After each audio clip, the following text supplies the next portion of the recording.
During the quarantine, I discovered how happily single I was.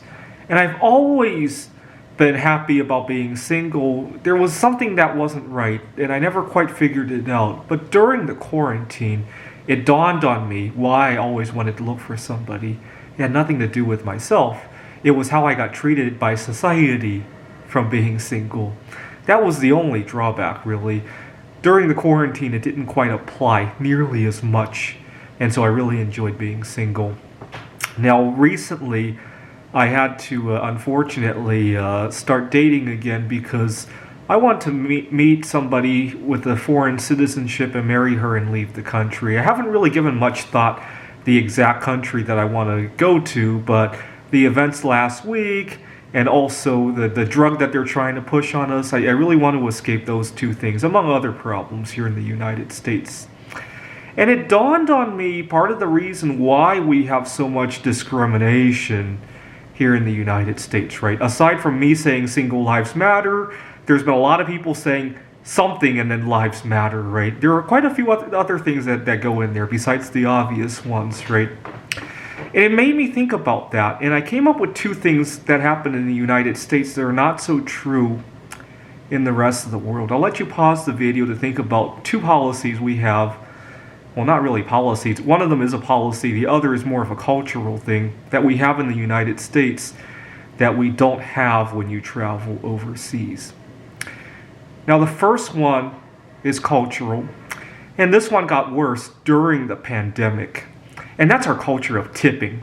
You go to a restaurant or you go to any place that you feel like that you feel you should tip, and let's say you're some kind of a class of person that people think are not going to tip well, right? Whether because of your race or, my favorite example, trying to go out on Valentine's Day as a single guy, right? And people think you're not going to tip well.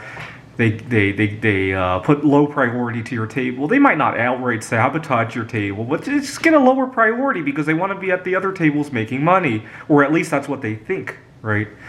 And no surprise there, they get a lousy tip. Or I go to a restaurant and I think that this person is going to do that, and I decide not to sit down when I see somebody who I think might do that. You get the idea. I generally don't do that, but subconsciously it probably happens. That's the first one. Now I'll let you think about the second reason why we have so much bias here in the United States. I think it's because we legislate against it so much. Let me explain why. I'm in the process of moving right now. Right now I'm in an apartment in Wallace, Idaho. But Wallace is a ski town. So next month the rent is going to go up sky high. And so I'm going to relocate back to central Washington, hopefully, or some other place that isn't as ski crazy. I thought about Missoula as well.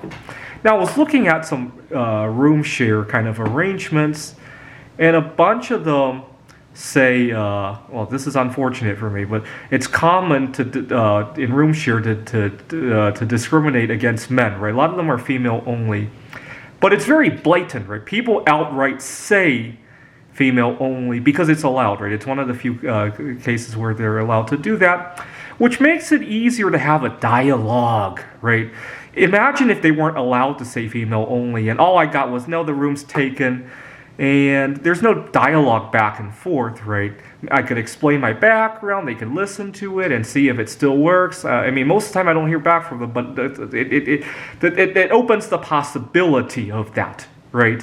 When you can't openly talk about, I'm not hiring you because of your race, there's no dialogue. Like, here's my experience, what can I bring to the table?